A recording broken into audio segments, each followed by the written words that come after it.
Hi viewers, welcome back to Siri Algorithms YouTube channel. Please like, share and subscribe my channel. In this video, I am going to explain about the non-primitive data structure set, the properties and functions. So first of all, what is set? Set is a non-primitive data structure and it is a collection of elements. Means you can store the multiple primitive data types. And set is mutable, means if you want you can update the value and you can remove the value also. So set is unordered, means which order you arrange the elements or maybe you define the elements, it won't follow the same order. Due to this nature, we not able to perform the indexing and slicing. But if you see the list and tuple, those are ordered. So which order you arrange the elements, same order follows. So you can perform the indexing and slicing. And one more important property of the set is uniqueness. That means it won't allow the repeated values. But a list allows the repeated values. That means duplicates are allowed in the list. Then where we use in the real-time scenarios the set uniqueness. For example, if you want to allot a phone number or Aadhaar, PAN numbers, any email ID if you want to generate or create, in those scenarios we will use the uniqueness. So then walk through with me. I'm going to show you the code through. I'm going to explain one by one the property, how to create a set and what is unordered and what are the functions are there. And one more important thing is operations won't work in the set. That means concatenation won't work, repetition won't work. That means if you want to repeat the same sequence with the specified number of times, that won't work because repeated elements won't work in the set. Next, indexing and slicing won't work because due to the nature of the unorderedness. So let me open the Jupyter notebook so that I will show you how to create a set. Please walk through with me.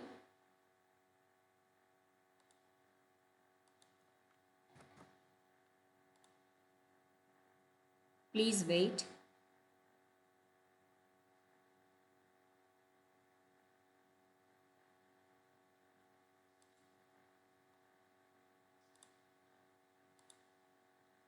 So environment is loading. Yeah. Let me show you one example how to create a set.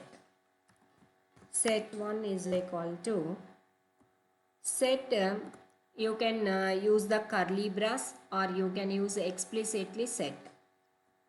So let's check the type whether it is a set or not. Type of set 1. Now see the class is dict.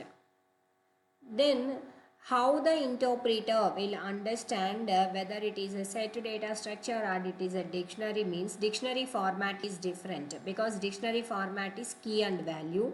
But if you want to see this one as a set class, then you can write some information. That means you can define some elements inside.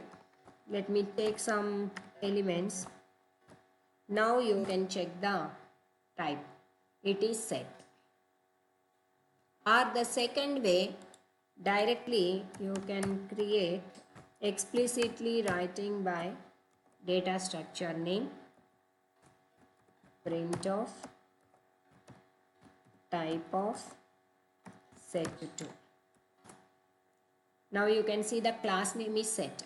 Either this way or this way. Directly you can define the elements inside of the curly brace or you can directly take it as a set of explicitly. Next, set is unordered means you can, let me take one example, 10, 20, 30, Python, Java, 10, 100, 500. Let's take print. You can see it is unordered property. You can see which order I arrange the elements, same order haven't printed because The reason is set is unordered. The information will be interchanged. So due to this nature, we not able to perform the indexing and slicing. So indexing is nothing but accessing the element through the position, but you can see the positions are not in the fixed. So that's why you're not able to perform the indexing, and slicing also won't work. And let me show you here. You can see 10 is repeated 2 times. Due to this uniqueness, it considered only a single value. So this is one more set property. Set won't allow the repeated elements, and it is unordered. Next, operations won't work. All operations like concatenation, repetition, indexing and slicing won't work. Then let me show you the functions. Like functions are nothing but len function, counting of number of elements, and what is the maximum value, minimum value, and mean value. Like if you want to use the inbuilt functions of the Python, let me show you the code. Something like set1 is equal to 10, 20, 30, 40,